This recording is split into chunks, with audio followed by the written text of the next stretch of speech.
Hello! I mean, I guess it's just someone who has so much wisdom and so much, understanding in terms of what life has to teach us. Definitely. And so I'm looking forward to drawing in and just like getting out from that well. Definitely. Should be good.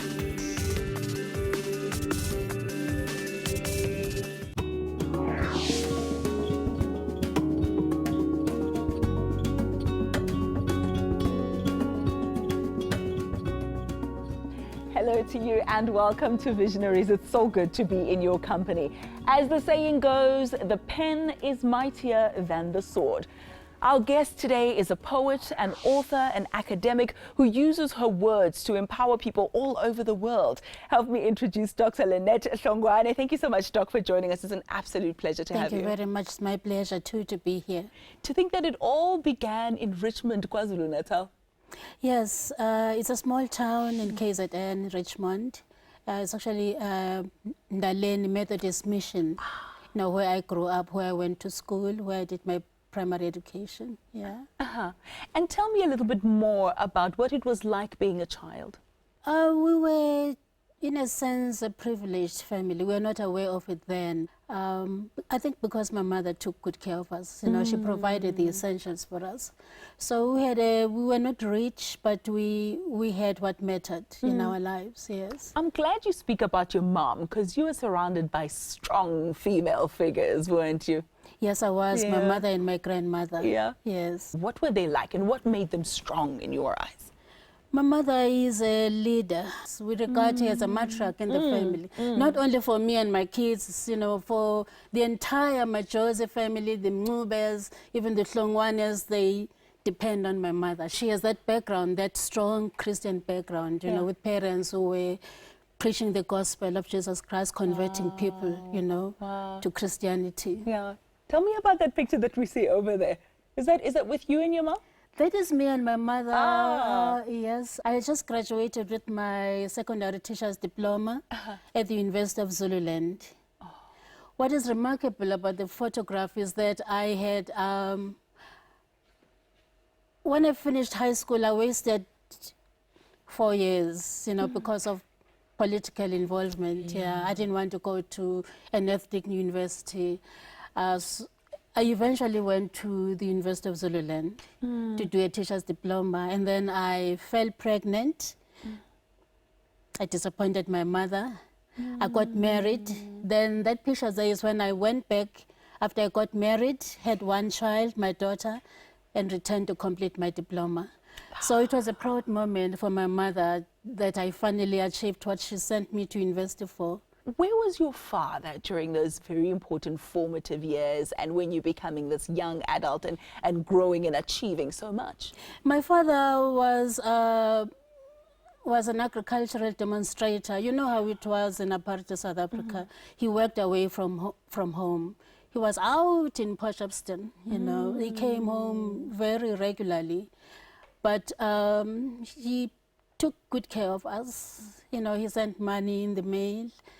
He bought us nice, strong school shoes, school jerseys. I remember that about him. But then, only in 2008, that story about that father changed. Yes. What happened? In 2008, I got to know, it wasn't actually 2008, much earlier, but I sort of, I don't know, I just forgot about what my mother told me. I was already, after that photograph of graduating at university with a diploma, and we went to Swaziland, I received a letter that actually that was not my biological father. Yeah. But the letter, it just disappeared as I held it in my hand. How did you find strength to continue and what made you pull through? The interesting thing is that I didn't know, the story I've just told you of, I didn't know it for a very long time. Yeah. So that saved me because I didn't have this baggage, bothering me. It disappeared completely out of my life, out of my mind. I didn't know it. I was just balanced as I was. At least knowing that there was this big, big, big thing that was in the subconscious mind, I would say. My goodness. I want that story when we come back, because what's interesting for me is that you're going through a lot personally. There's a lot going on in your immediate environment, and yet you're still able to study, not only, you know, immediately after you had your child, but you went on to go overseas. You studied at an Ivy League university. So there's that duality that's happening, but you rise above. And that's what I want to find out when we come back. So if you're just as interested in that part of her story as I am, you're just going to have to stick around. We'll see you after this.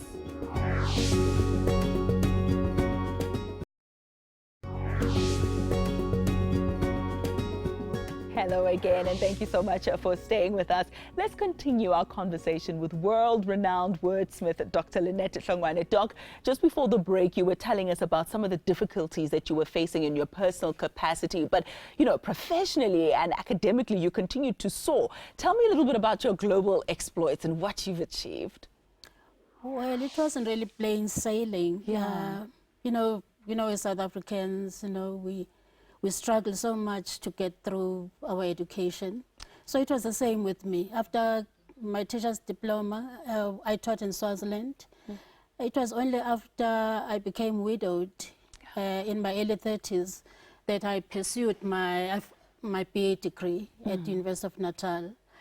It was to help me, you know, with financing, you know. Provide for the children. Providing for the children, you know, as a single parent.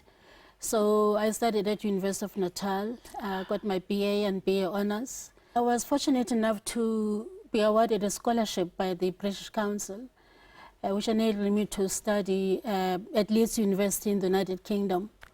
That was my first trip overseas. I left my kids behind with my mother. Next year, I was off to the United States. Wow. Having been awarded another scholarship to study at Columbia University. Columbia University, Ivy League. Ivy League indeed. Wow. I had my Master of Arts degree at Columbia. Then I had my Master's in Education at Columbia. Then I spent about 5 years doing my doctorate in education. My goodness. So that picture you see there is the, you know, the ultimate triumph. Sure. How did that feel? It felt very good. Yeah, I was just so grateful to God and for having, you know, because the journey wasn't smooth sailing at all. It wasn't easy. And my children had joined me in New York. So I was still parenting while studying as well, and they were also doing their own things, you know.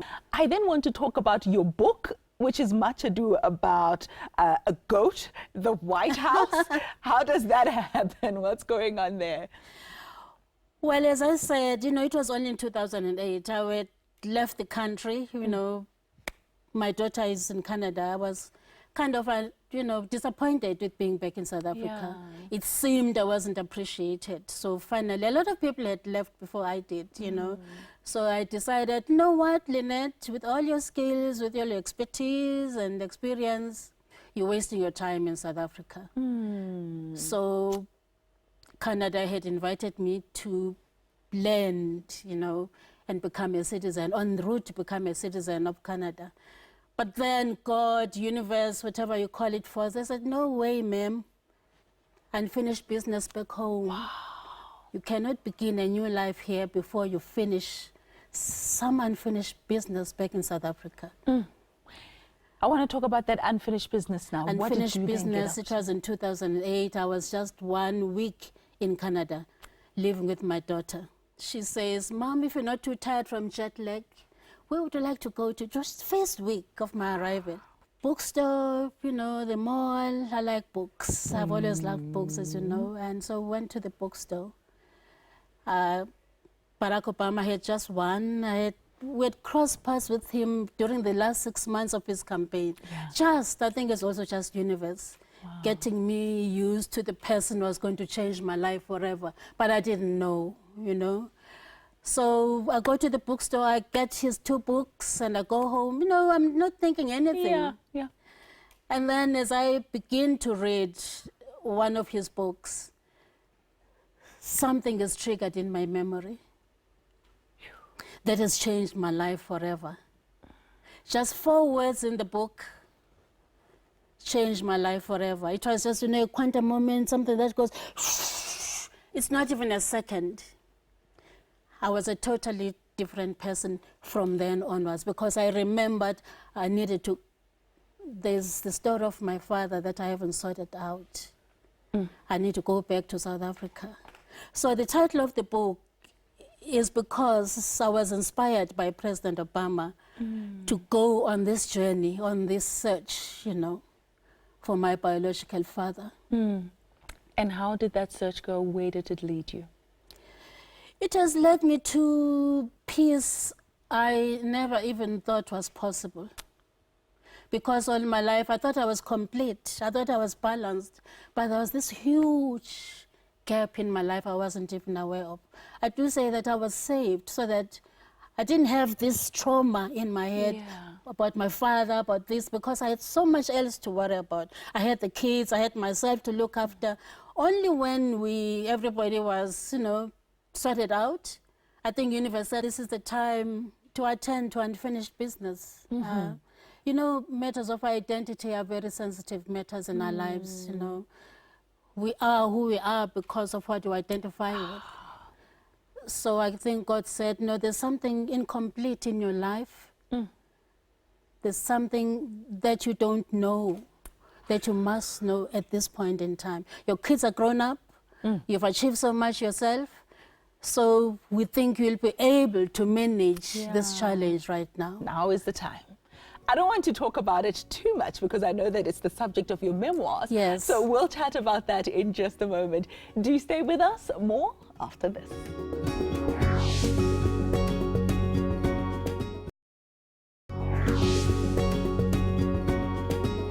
Welcome back. You're just in time to find out what Dr. Lynette is working at the moment, or working on at the moment, I should say, and of course, what she still hopes to achieve. Doc, let's pick up where, you know, you were telling us a little bit more about this book and what you are doing now at the moment. I foresee more writing for you in future. Am I correct? Yes, you are very correct. Yeah, I don't think I think I was born to write, you know. I was born to teach. Teach as a writer, teach in the classroom, and teach, as I said before. Yes, I'll continue to write. I think I read somewhere that writers never retire. Yeah. So that's a good thing about being a writer. So I have 4 sequels, you know, after this book. Sure. Yeah, lessons that I learned on this journey. And yeah, more about the question of synchronicity as well. Saved by synchronicity. What do you mean by that? Saved by that coincidence, you know. My daughter happening, you know, the things that sometimes we say, it so happened that. Yeah. So in this book, so happened, I write it in italics. Yeah. Because it's loaded. It just doesn't so happen. It is planned by the universe. Someone is behind it. I was sitting here, whatever you're doing, you know. Divine intervention. Divine, what Wayne Dyer, the late Dr. Wayne Dyer, calls organized intelligence. Sure. And Dr. Deepak Chopra calls it, he says, coincidences are messages from God. Similar to the message you received, your encounter with Barack Obama, those 4 words, the words, maybe you can tell us exactly which 4 words it were and how it led to the culmination of this book and many others. The words don't mean anything may not mean anything to anyone else. Yes. But in the context of my story, they said everything. That was the trigger. Your father is dead. That's all. That moment, that quantum moment, changed my life forever. The Lynette that I'm seeing today, would you say she's come full circle? What does she feel right now? What is her reality? I'm feeling content. I'm feeling grateful. There's a lot of gratitude in the book. You know, grace. You know, somewhere in the book I say God was on my case. You know, He called my name. My Zulu name is Piwe. Throughout this journey, I feel Him calling, Spiwe. And I say, God, I'm here. And He leads me. I was led through this journey, connecting the dots. You know, so much happened in this story. It was by divine intervention. So I've come full circle in the sense that identities are very important in our lives. I grew up understanding I am a Mncube.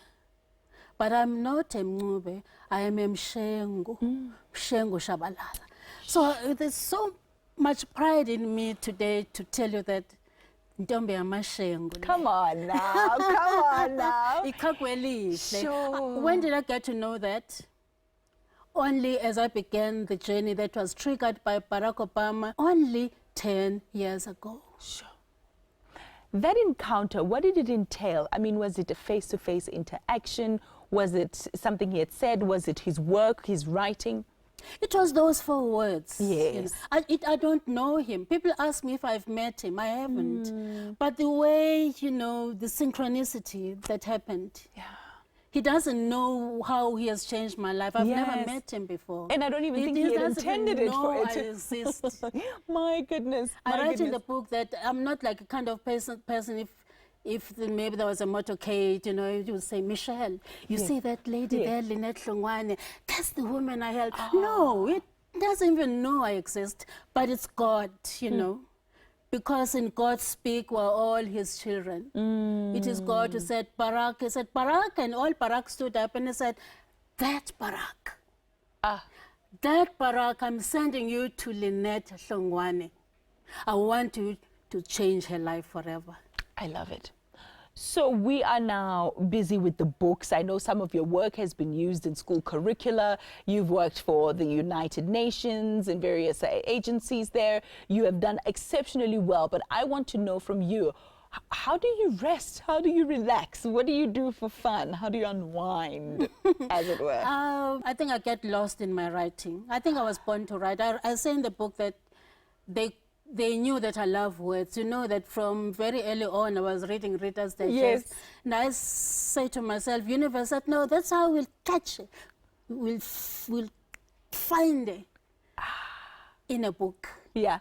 Yeah. So it's therapeutic, it's what you do to relax, it's how it's you what find I do yourself. to relax. I have blogs, you know, I write a lot on Facebook, mostly inspiring stuff, you know. Yes. I'm concerned about our identity as Africans, I'm concerned about the situation in South Africa, I'm concerned about issues of race, I'm concerned about issues of gender. So, issues of class as well. I'm just concerned about the situation of the people on the margins of our society. So that's what I wrote about mostly because it concerns me, it bothers me a lot, it worries me a lot that the majority of our people are born to become nothing. When we all know we came into this world holding in our 2 hands gifts, but most of our people, they don't get the opportunity to open their hands and use their gifts. And to think that we all have one lifetime, and those people on the margins of society struggling every day, nothing becomes of their lives. Is it fair? It's not fair. I'm hearing that there's a lot that you have to say, and I know your daughter would agree with me because she's been pushing you to actually start a talk show. Yes, Gugu, my daughter has been, yes, Gugu. You know, even last week, she hinted, you know, because I like that. One of my poems is integrated in a play that is Shoes and Coos. It's it's playing at the Market Theatre as we speak. Yeah, I love it. So there could be some competition for Visionaries. One of my poems. Yeah, I love it. I mean, I can't wait to see you doing a talk show. I think the more, the merrier. So is it something that you will actively pursue? Yes, I would love to do that because I have you know, so much experience, so much expertise, and I've also learned so much from my kids, you know, from Tlantla, from Gugu, from Sfiso. You know, they're my pillar of strength as well. There's so much that I would like to give, you know, to our people, to the world, you know. Maybe just as I say in the book, you know, this story is my way of paying it forward. Just like Barack Obama paid it forward for me. I want to do that for I just love my people. I want them to succeed. I want them to be happy. I want them to have a sense of fulfillment in their lives. But you know, as you know, it's a struggle. That is my main concern. Asking about what I do for fun. Yeah, there isn't much to do in South Africa for fun, to tell you honestly. Traveling? traveling? Favorite food? Oh, traveling, of course. I love to Okay. cook. I love to Okay, travel. I love to okay. dance. Uh-huh. I love music. Which kind? What kind of music?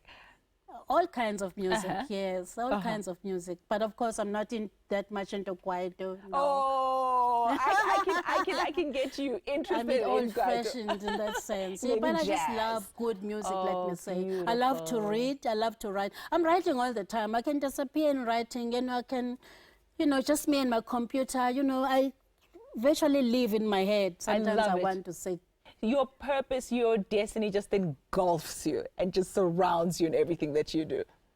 yes.